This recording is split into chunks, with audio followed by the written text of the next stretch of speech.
Well, hi, good morning, and welcome to my shop here on December 27th. And today I think I'm going to concentrate on the front end of this radio and explore this coil and this weird rubber tire thing here, and just try to get a better grip on what is going on with this very front end circuit, since the radio almost started working. Holy smokes. But first a sad story of Canadian woe.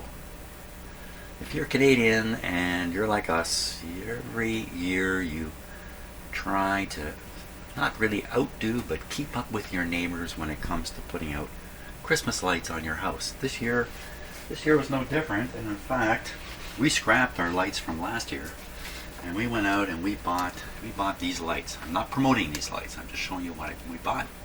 We bought these lights. See what it says there? Indoor, outdoor. Yeah. Didn't pay very much for them, that's why we bought them. Bought 5 boxes. Should have bought more, would have even saved more money this way. Could have got rich if I bought a whole bunch of these. Well, this is what they look like now. They look like this. Found this in my driveway.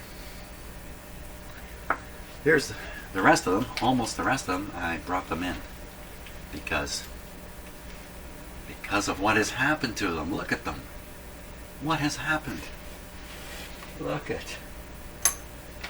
Look it. Oh. What has happened? Half the light bulbs that should be here are missing. What has happened? Squirrels have happened. These lights lasted about a week. Looked really nice. We were real happy with them. We're just a simple string of lights. We don't do anything too fancy. Just a straight string of lights across the front of our house. But then on the 10th day, one of the strings didn't work well, and then the next day, none of them worked. And finally, when I went out to see it, this is what I found. Squirrels eating my lights. Now, we have a lot of squirrels at our house because we feed the squirrels. So, I mean, there's a lot of squirrels here. Every day, our cats are entertained by squirrel action and whatnot. But it's cost us 4 of those boxes of lights. And these things are now buried all around my property. Okay, there you go. Vicious squirrels.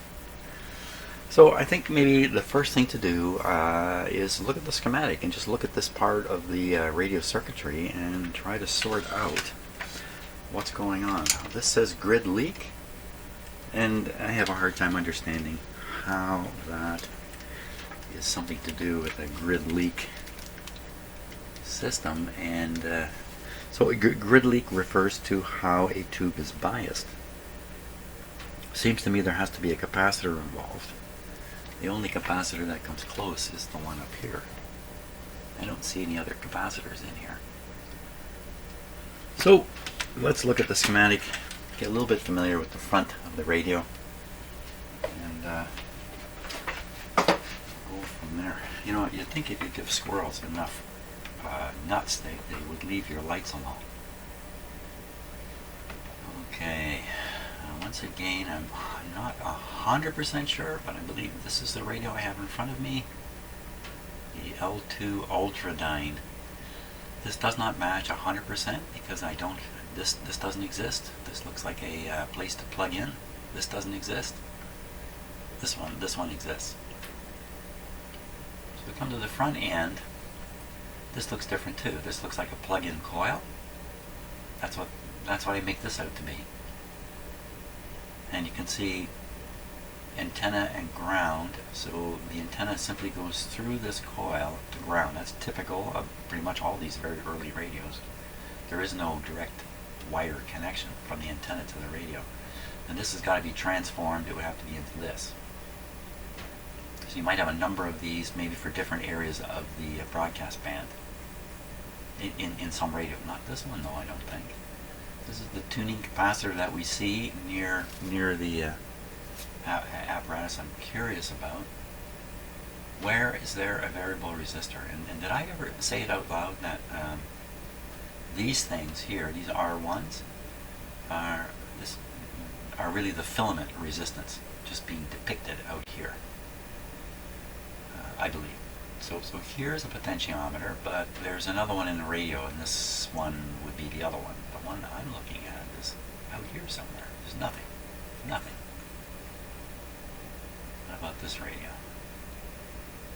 So this is even simpler here. They just have a transformer from the antenna straight onto the grid. They didn't do any monkey business here. Well, what exactly is going on here?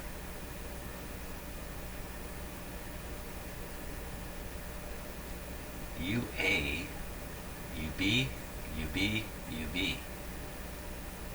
and then just a B.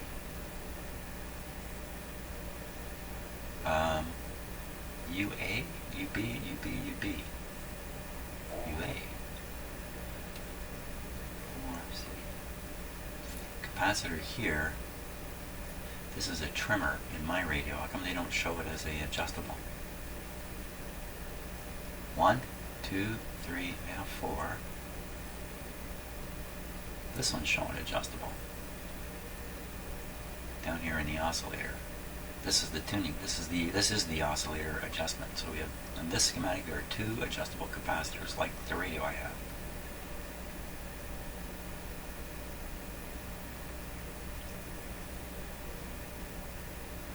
Similar sort of arrangement here. I think this is quite different. What is that?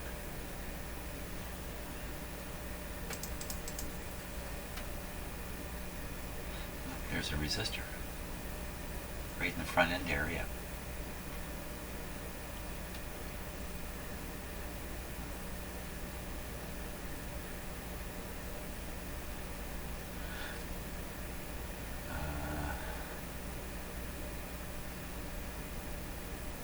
Switch here.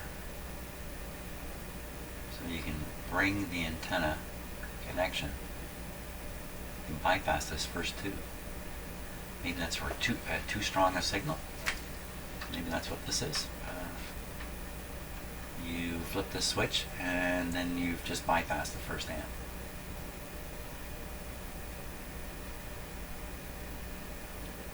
This would be the volume control. If you slide this all the way up, then you've connected this point to what?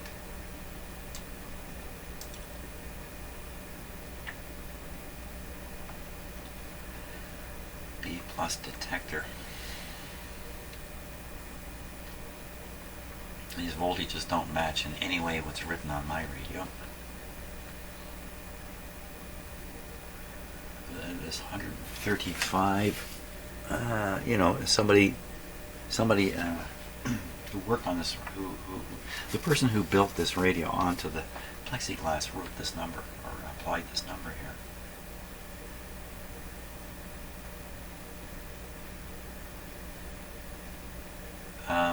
So the inputs, the voltage inputs don't look like this. On the power supply inputs don't look like this. This switch doesn't exist, I think.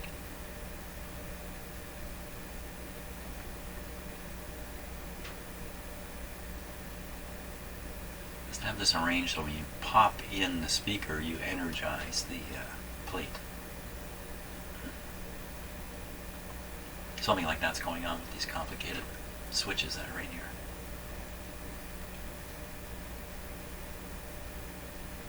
Maybe you're plugging your maybe you plug your headphones in there and your small speaker there and your big whopper here, if you have such a thing. I don't get the UB part. Then the UA. The reason I dwelled on that is because this has different parameters from the other 3. The primary side here is half the resistance, so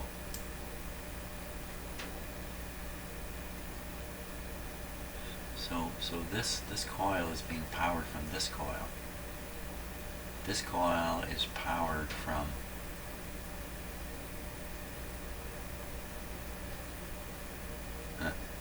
what they're doing here. It just looks like it's powered from here. So we have an antenna driving this. This is tuned with this, and this is involved. You have this tuned circuit generating. So that's what's going on. So you have the antenna signal here. You have a tuned circuit ringing here that you've adjusted. And this is called the detector on the radio. this mixer. It's called a mixer. Mixer. Why would they call that the mixer? The mixer because you want to mix it. Oh, is the oscillator? Ah, look here. Uh-huh. So I sort of had in my head that the first tube was like an RF tube, and it kind of is, but it's the mixer tube. Obviously, now I see it. I see it. So there's some discussion in the literature about the Lacault oscillator circuit here that says the mixing takes place inside this transformer. I don't think that's correct. I think ultimately the mixing of signals takes place in a nonlinear device, or a device being operated in a nonlinear way, and only the tube can fulfill that, I believe.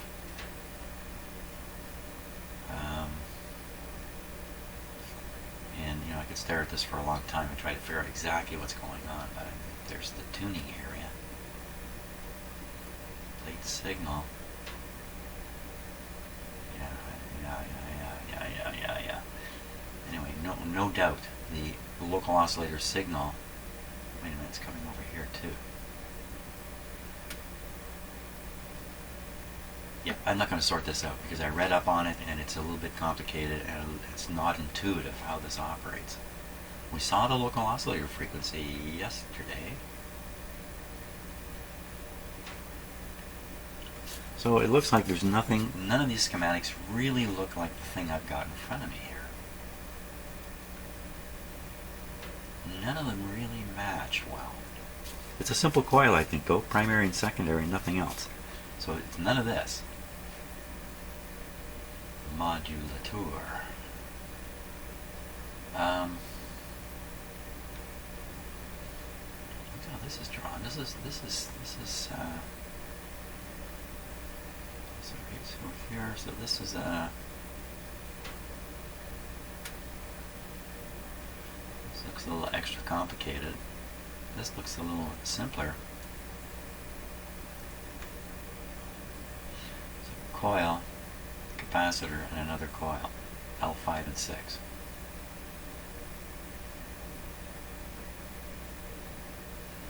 Coil, and the capacitor, another coil, a wire coming off and going back. Wire coming off and going back. And coming out of the joint between. It's hard to tell what's going on here. What's going on here? Looks like it's off of this part. So away from the plate coil.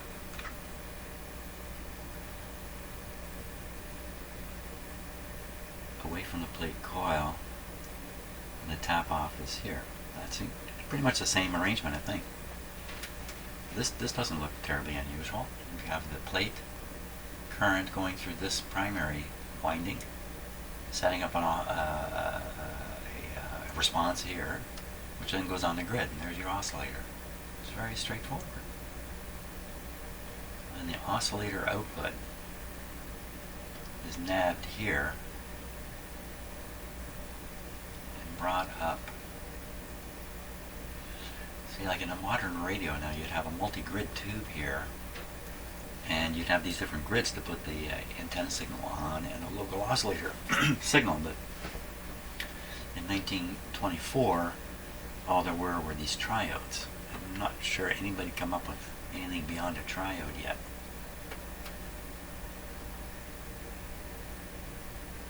So you're bringing the oscillator signal up here. It's going in here.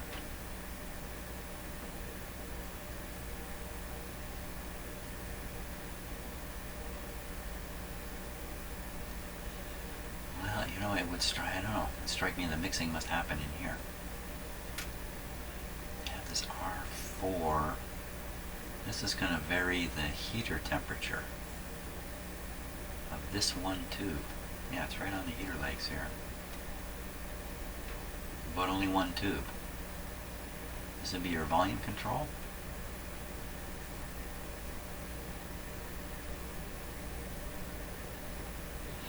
So this is, no, there's no variable resistor right here. It's just this one. There's no way that rubber tire thing is this thing. This is carrying current. Well, I'm going to stare at this all day and really not figure it all out. But I can say one thing: I don't think the radio I have in front of me matches any of these radios. Hey, wait a minute. What's happening here? Something very different about these. So look, this is just the filament. Look at that. There's a cathode showing here. They're showing on every one of them. This is a different tube. This is a 5-pin tube here. It doesn't say anywhere, does it? What do they call it? V1 heated cathode AC tubes. I said it's so unimportant what the number on the tube was because there's only a handful of tubes. So grab the one with the cathode in it and you use it here. Heated cathode AC tubes, AC. So this allows this radio to be operated with alternating current on the heaters, which can just come off of a transformer. 3 volts. 3 volts. The tubes I've got here are 5-volt tubes, and they're not kind enough to tell us that down here. Now there is this battery replacement device here. It's got the 4 and the 9 on it and the 3.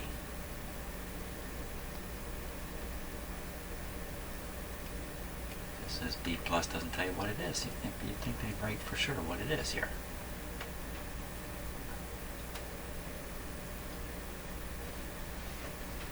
Okay. So now we know it's got to be it's got to be this radio or this one. It's either the L2 improved or the L4. I think this is an L4. Yeah, L4. Or who knows? Maybe he produced a bunch in between. What's that? Grid leak mounting. Grid leak mounting. That sounds like something fancy, like what's in my radio. Grid leak mounting. 1 grid leak mounting. Condenser extension shafts. 2 tip jack and plugs. 2 stage shields. There's no shields. A front panel and a base panel. So the kit came with the boards to mount everything on.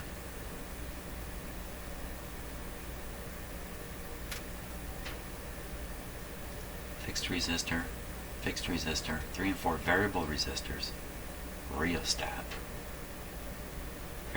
more of them.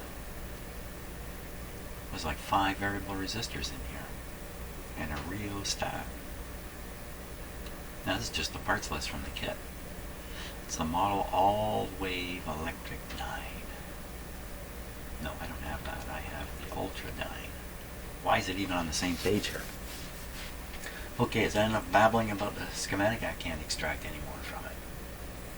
So what we'll do is, don't jump up yet. Hang on.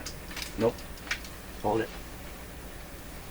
I'm gonna bring you up here, put you up, okay? Because jumping was going to be a disaster here. I have all these fragile tubes barely secured.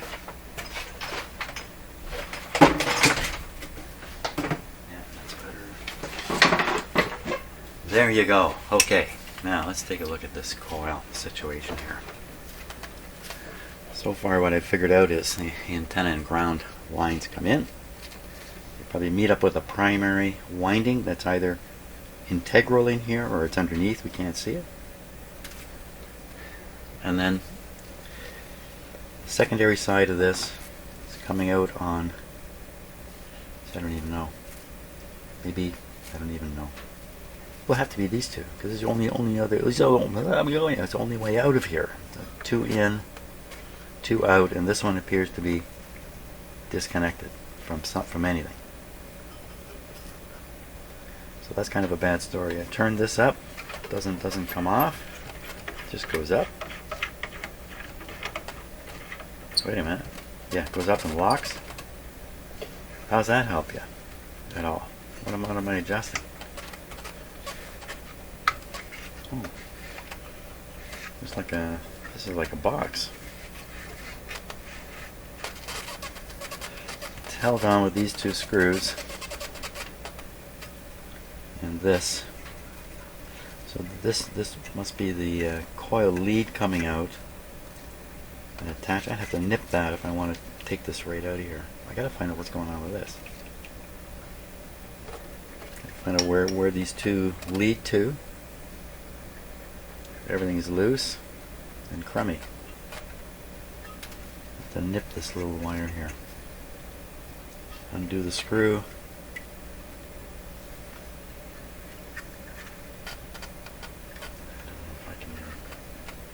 See, the whole mounting post is loose here. Probably going to replace these wires completely anyway.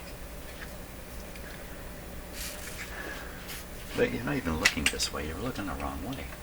Yeah, look over this way. What are you doing today? She hasn't decided yet.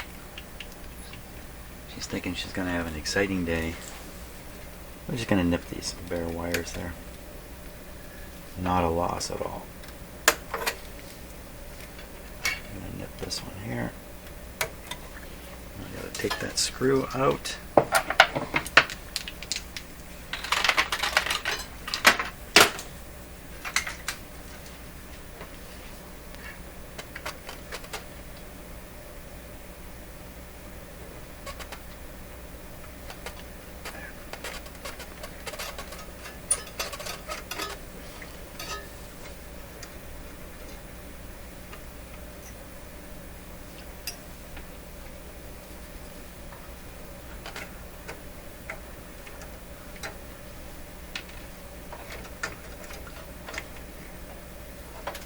Okay, so this should be able to come right out of here now.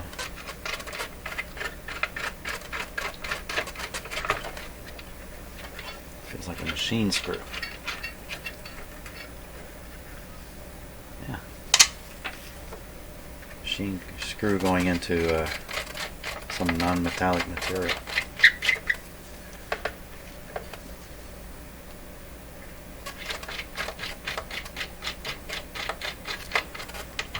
Okay, come out. Okay, so this is not broken. It's not broken.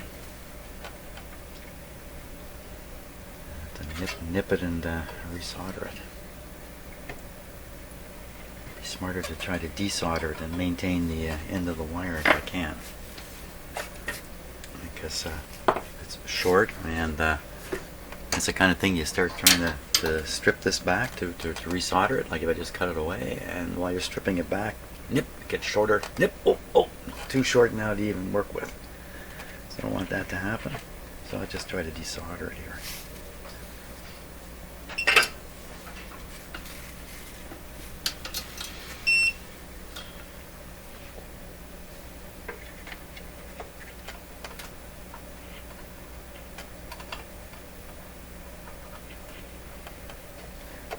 Go.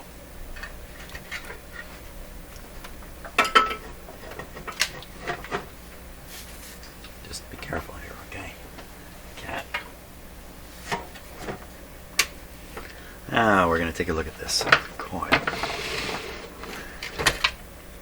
See what we got here.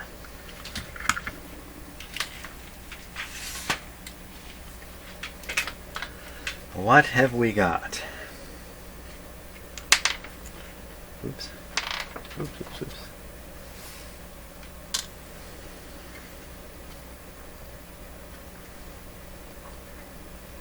Looks like this, looks like it's tacked on with nails. I think it's just an extension. I think it's just an extension to the wood for some reason. Why is it bowed out the way it's bowed out?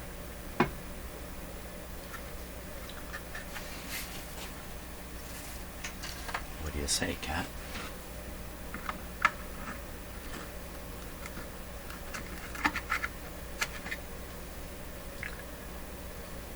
There's something in there. Let's go look at it. Fortunately, I'm going to rip this. Yeah, just ripping it over the nail heads. It's just like heavy cardboard or something. Oh. Oh my gosh, what in heaven's name is that? That's a capacitor. Oh my gosh. Look at that. That's what this is.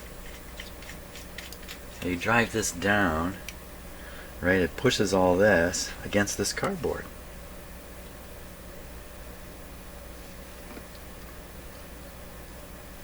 Wow. I would never have guessed. There's a piece of plastic in here. That's not plastic. That might be mica. My big mica sheet. Let's get the close up on this. Yeah, I never would have imagined that's what was in there. Okay, close up camera. Where are you? You are looking at here. That's where you are.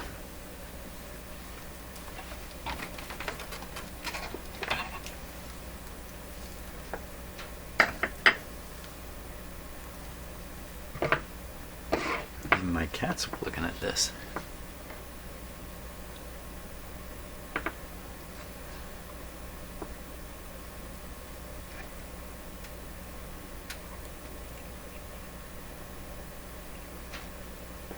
Really crude, eh? Wow. So exactly what kind of metal that is very, very springy. So I don't know, is it a brass alloy of some sort?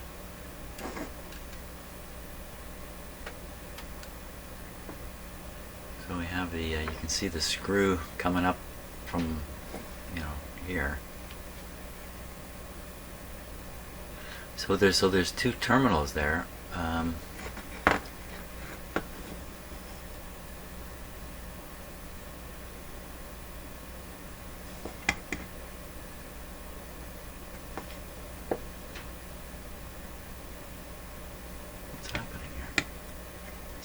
Right there, doesn't come through.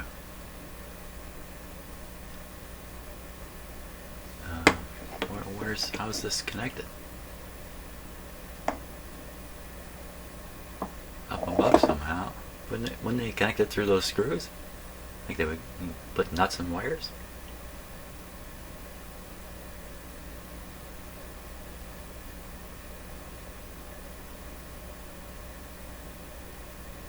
Oh. Is that little piece of wire there? No.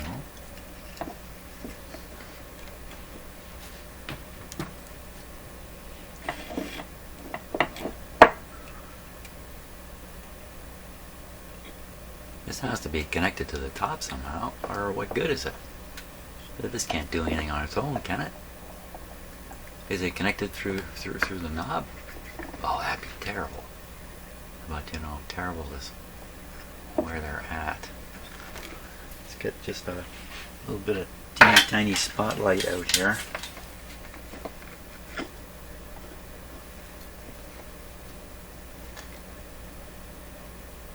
So there's the screw coming down.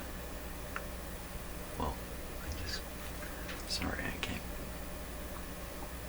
It's just an ordinary screw with a big fat head that's pushing on, well, it'll be pushing on the metal plate on the bottom, and then in between is the mica or whatever that is. It looks like there's a sheet.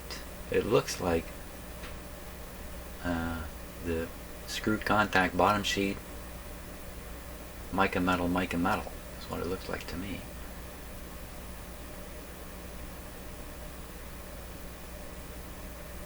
So the bottom sheet might just be a pusher, and the capacitor is really just the two top sheets. Why would they put mica in there? Okay, so but there's no wires attaching this to the top. Are they gone? Is this, somebody didn't realize what this was and they never connected it up? Come on, there has to be. Wait a minute. There has to be some way Let me sharpen the focus on the camera there, so just take a moment.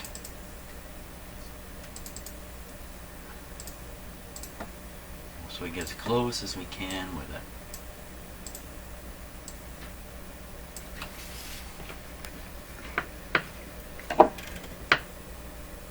So there's a big whack of solder there on one of them. What are they soldering? And that is a stick, isn't it, sticking up there? Saw that earlier and thought it was a wire. I need a poker. This has to be a piece of wood. This can't be a wire. It's just a piece of wood. So there's solder.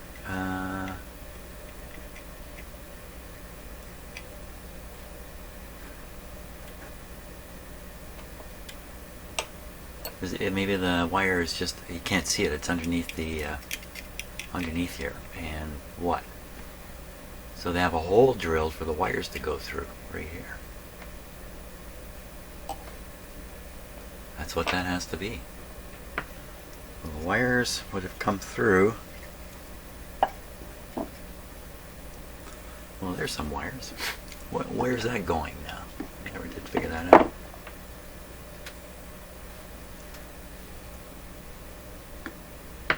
Now I've got the focus set so I can't see all the way up in there.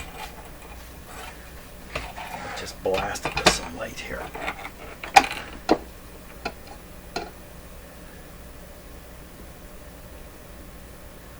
Well, it just seems to go up into the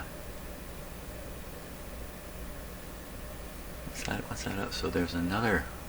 Oh, okay. So yeah. So there's 4 terminals on this thing. Right, 1, 2, 3, 4. 2 outside ones were the ones that did something. They go up. They go up into the coil. So I'm gonna guess there's 2 coils wound with exactly the same wire in here. And we just can't look at them and see them as separate coils.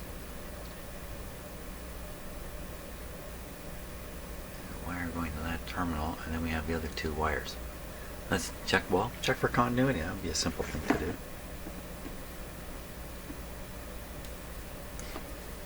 Is there any hint on this? It's the Atkinson what? Steinite? Steinite.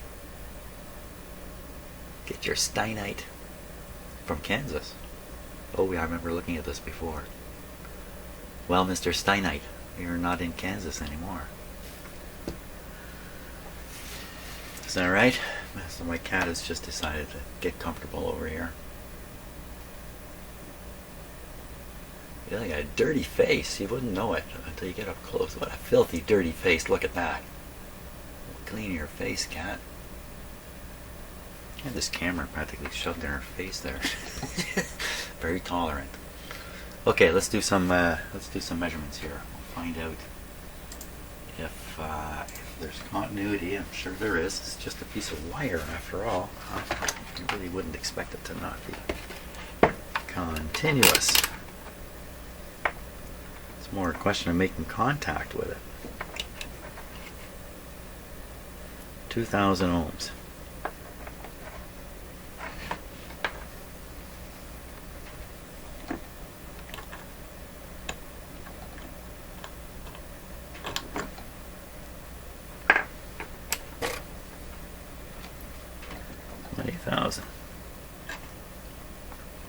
I know you're having trouble seeing my meter, but there's nothing to see on it. Okay, how about this other one? Okay, I'll clip on here. Oh yeah.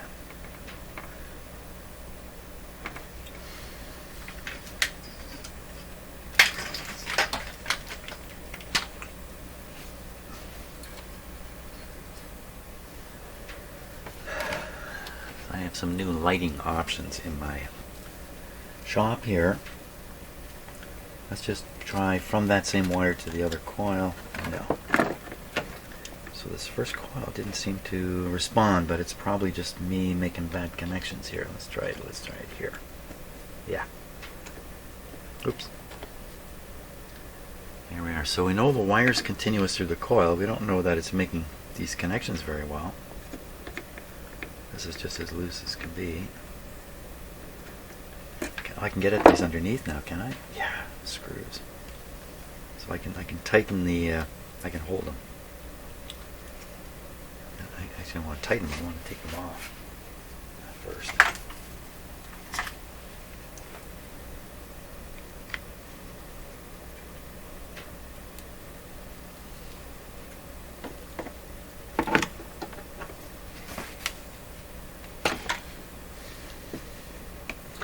When I built my bench, I really didn't make allowance for a cat to be on it.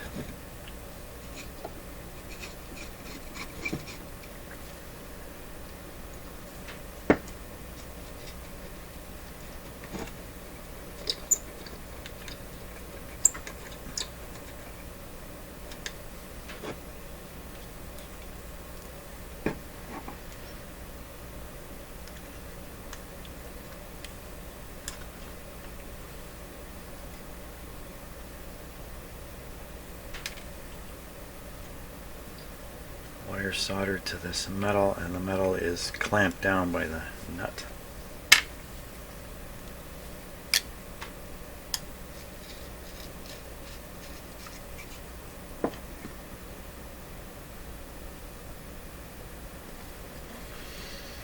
Very tight.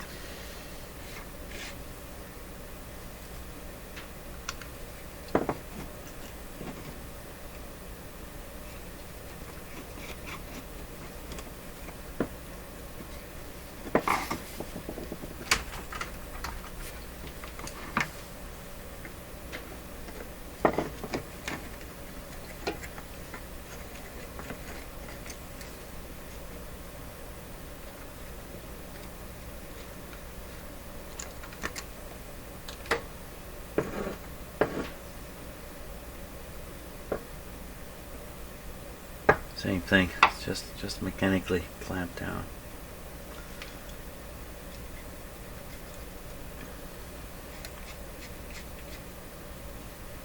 So we'll just clamp it down nice and tight.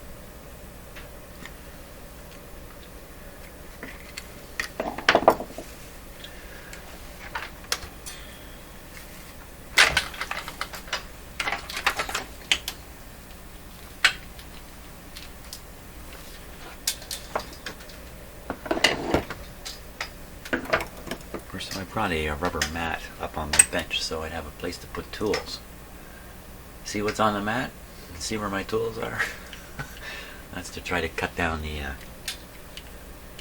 noise from clunking my tools down, because I know it's loud and a sharp sound on my videos.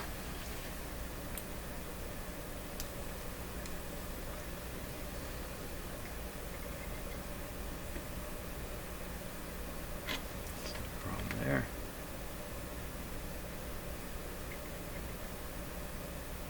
It's good there.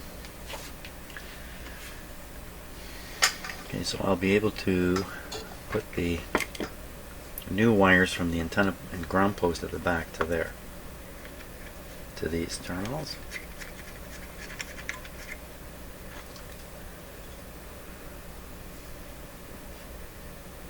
Now what do you do about that?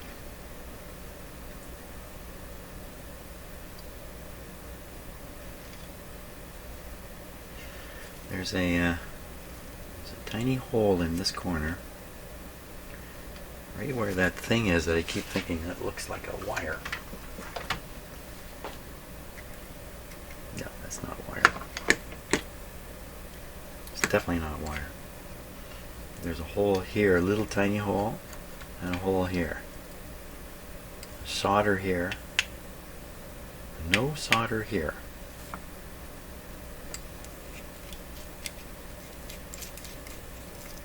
The whole thing is really loosey-goosey. Is this homemade? This actually Like this looks like something you would not do in your home. You wouldn't bevel this like this. This looks like a piece that came from a radio. Would it come from this radio? Probably everything here is from the original radio.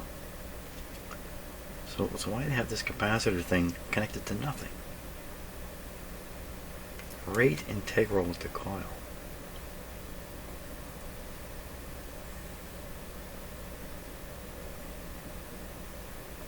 Can it work? Can it do something just being there? Just being there? I don't think so. And then how well does this work? Because when you know, nothing's going back. That's why this feels loose. It's not doing its job. If it was doing its job, it would have pressure. You'd feel pressure all the time. Pressure right in here.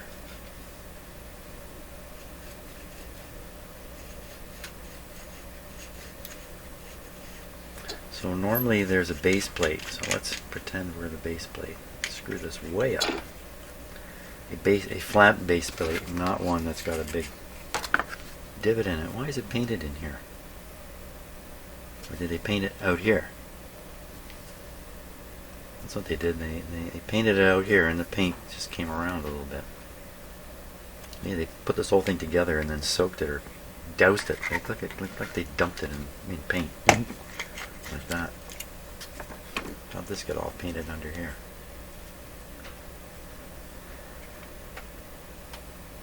What's holding this coil on? That nut. Take that nut off of there. It's on there tight. That might be a mistake. What about undoing these and pulling this stuff off? What's the use of that? So going back to what I was going to try and do, I'm going to put this stiff plate on the bottom here. All these nail heads are sticking out.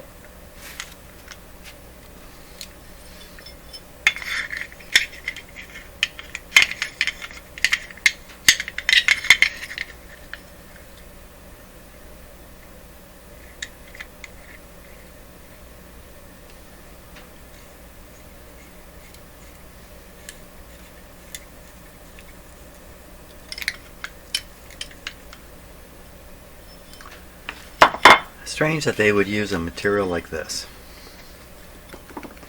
which isn't stiff enough, obviously, to hold back the pressure. You can grind this thing down, you know, and put enormous pressure through a screw, thread like that, and it disrupts almost any material they put under here. Of course, this thing is then, it's maybe, you know, if you lay it flat, but it's not laid flat. It's up on stilts. But almost certainly those came from spacers. Those came from the original radio. Why do they want this up on? Why do they want it up? Don't they want this pushed flat? Wouldn't it be better? Whole thing down? Why up in the air?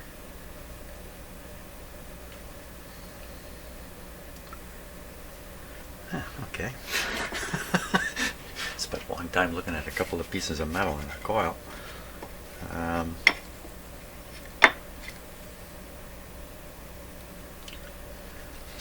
So because it's not connected, I can't really tell if this is supposed to be monkeying around. You know what? Those holes, they come right up through here.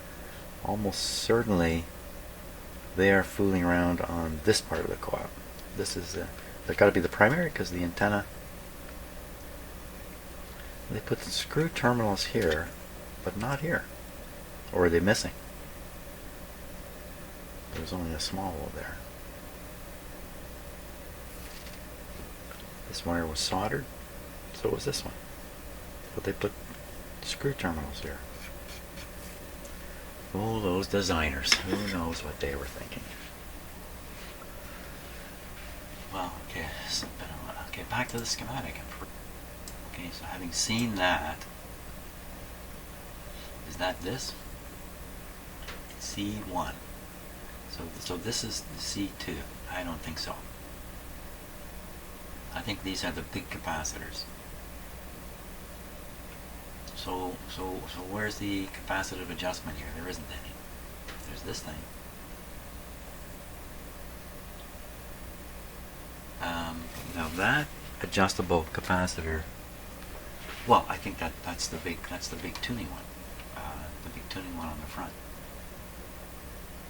There's no variable capacitor here. Here.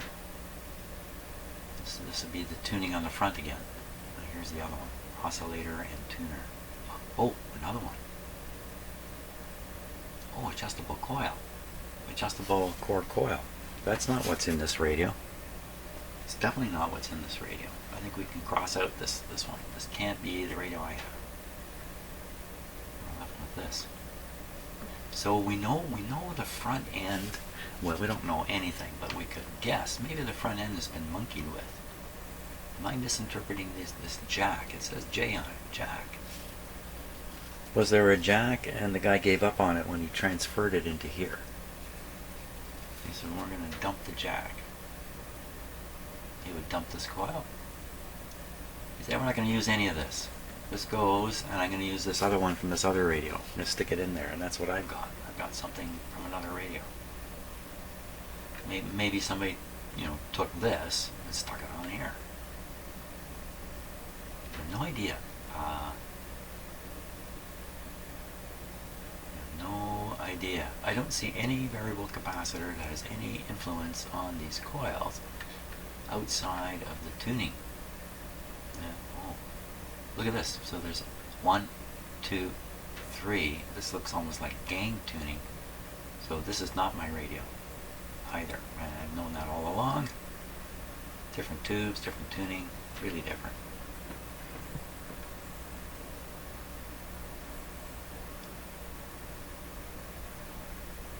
So in my radio, the wire would come down, hook up across here, and that would be one of the green wire coils. Then there's just a secondary that I'm guessing all this is done away with, and that's it. Secondary hook up like that. The plate current going through it. Wait a second. What's going on here? Why is the plate current going through here?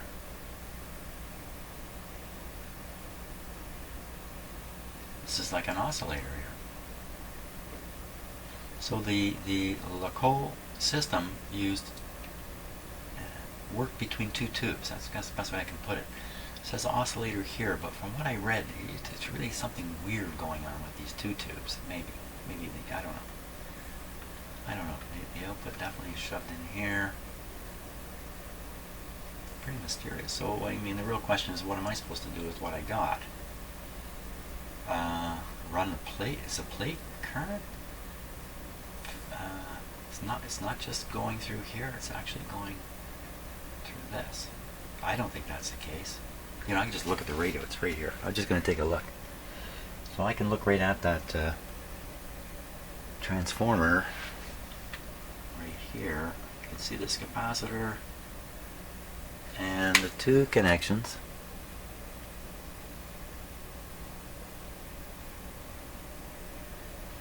No. So I can follow the grid of this tube. The grid comes back and goes into this non-existent componentry that's not shown on any of these schematics, and that's a weird rubber tire variable resistor grid leak mechanism with multiple adjustments on it. I'm looking at it again here.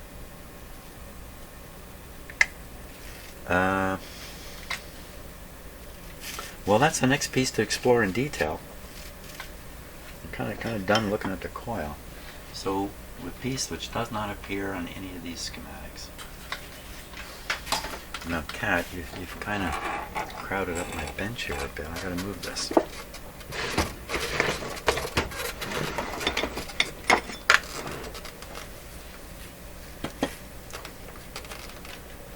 What is it?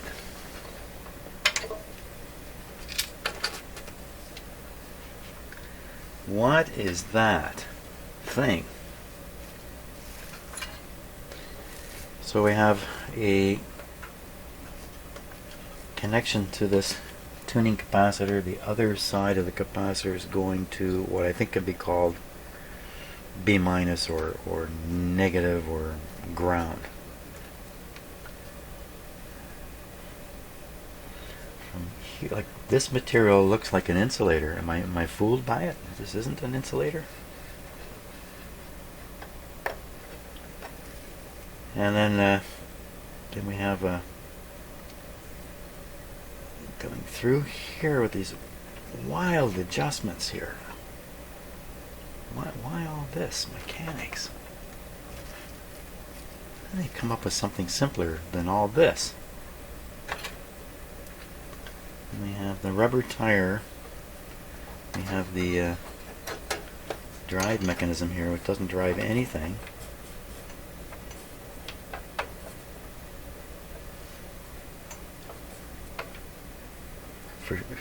For sure this is set up to rotate, and there's a slider or a contact thing here.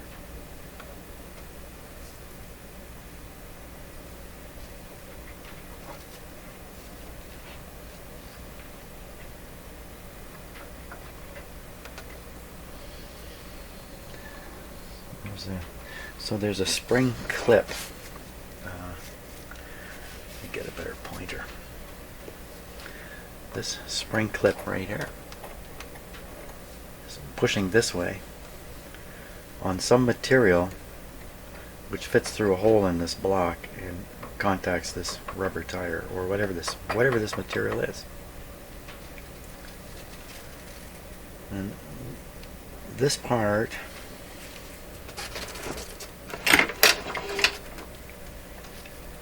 has a complicated spring-loaded method to apply pressure fairly equally onto the tire through this piece. So electrically connected through all this stuff to get to here. Go through the rubber tire and get onto this sliding piece or spring-loaded piece. It had a what the heck is this?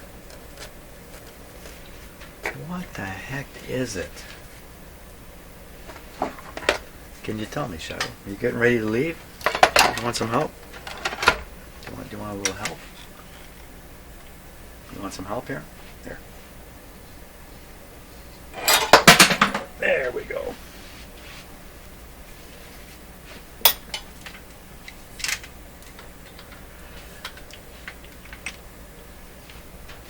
Well, let's get the ohmmeter out and poke around a bit. Find out what this thing is. Jim, where's your ohmmeter? The cat took the ohmmeter. No, here it is up here. Cat got your ohmmeter?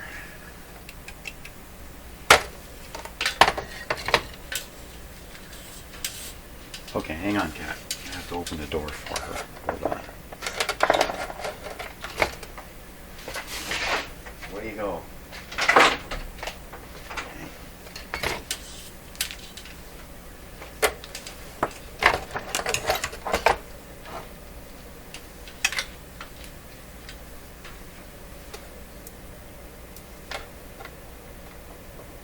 Right in this little notch here.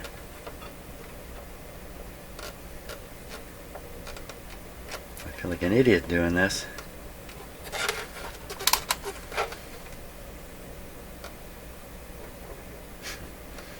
Does any electricity go through a rubber tire? So I mean, were they at the stage where they were, carbon impregnating rubber materials? Oh my gosh, look at that.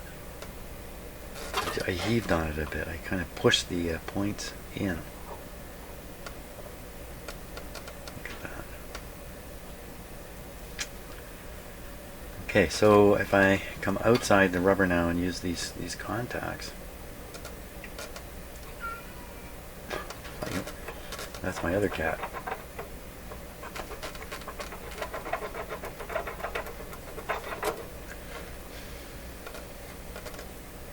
As it turning the tire, how's that change the resistance?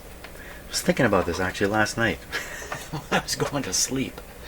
And I was thinking, I wonder if this is like a random thing. So its resistance is all over the map. Could jump anywhere, if it's very high, jump anywhere from say 500,000 to 10 million.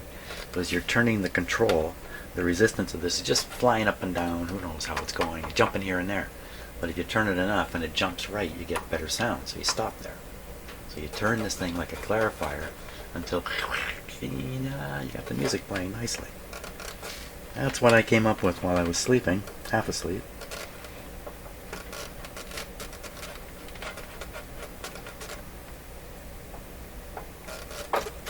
It's like it's just on the surface. They have done something to the surface of this. Why am I... So let me try and just touch that spring-loaded contact here. They would expect a 0 to show up. I can't see the meter. You can't see it either. You blocked us both from seeing it. I'm just trying to contact the contact here. Did anything happen? Anybody see anything? I didn't see anything.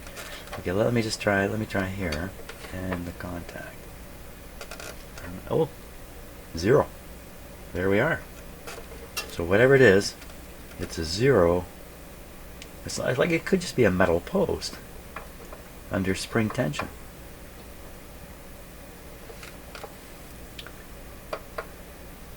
So why didn't I get a reading when I first tested it there?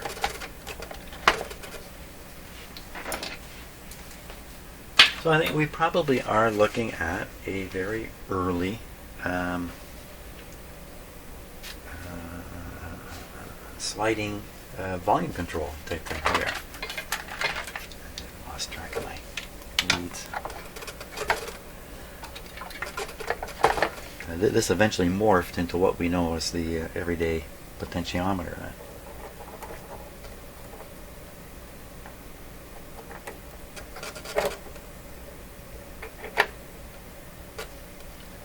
Let's try it here.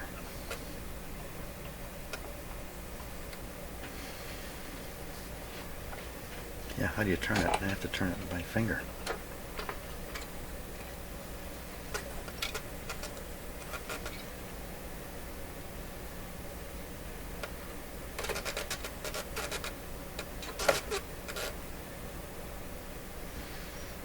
Making momentary contact, triggering the meter, then the meter's relaxing afterwards. See if I can get it to stop right on the spot where the contact occurs. The answer would be no. That's a 20 million ohm scale. Could be other contact problems in here. Let me move this closer.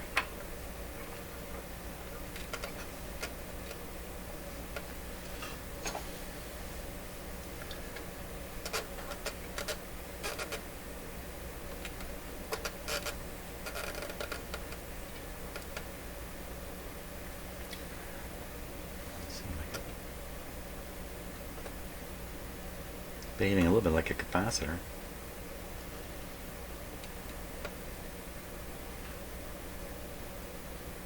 So when I turn it, it reads a low resistance, and when I stop, it just goes open again. Let's put it on 200. Maybe this is so big. It's more than that.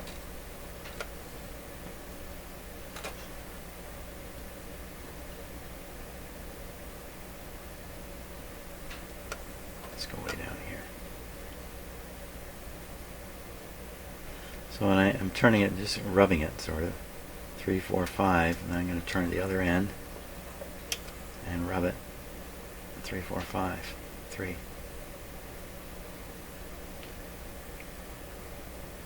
What a weird thing. So, what can easily happen is the surface here has somehow been oxidized or something. Surfaces here, and they aren't. It's weird that as long as I'm moving it, it's happy. Hey, this just goes around and around and around. Oh, what happened there? I was loosening it up while I was going around and around. You go around and around, and it'll. Oh, there's an end there. What's the end?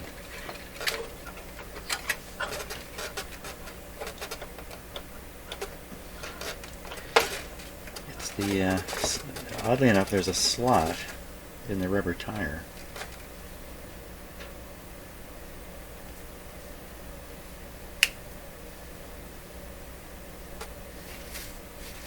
So this doesn't appear on the schematic, and it doesn't seem to be anything more than a resistor.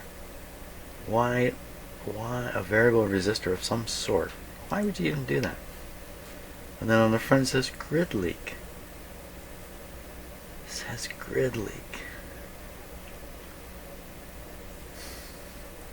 So if that's not a resistor, then there's no metallic connection between the antenna, its coils, and the rest of the radio. That doesn't make any sense.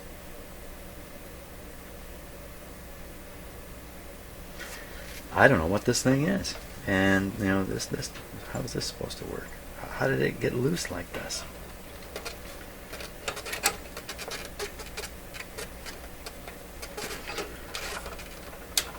So I could take away, there's a stopper pin on the front here. I could take away the stopper pin and just turn this thing down until it tightens up on there. Put the stopper back in. Can I bypass the stopper easily? We wouldn't want to take the knob off the front.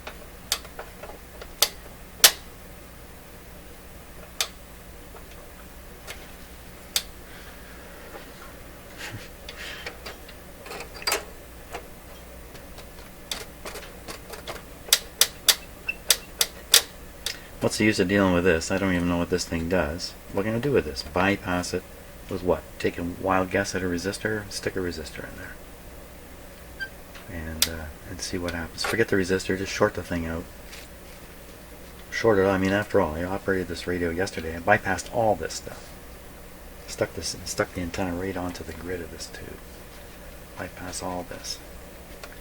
Bypass this first tuning. So this capacitor has to work against a coil.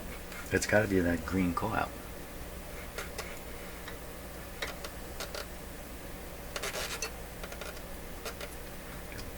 Bent plate here.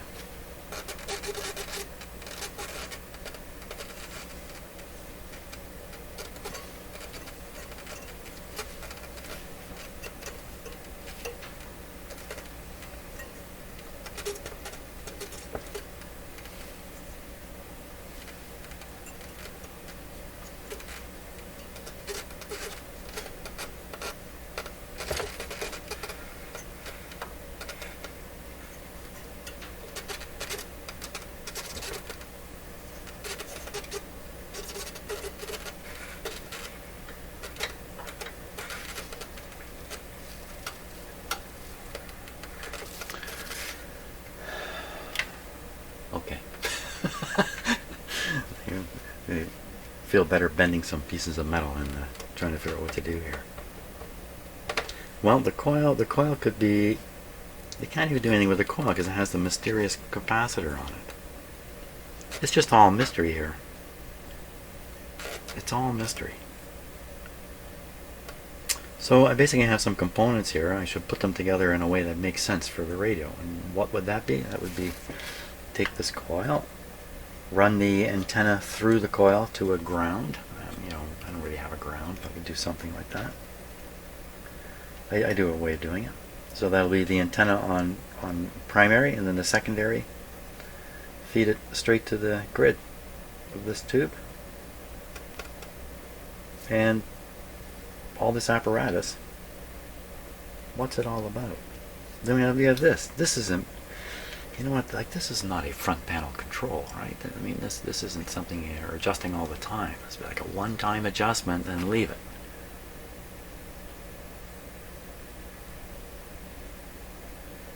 But it's not connected.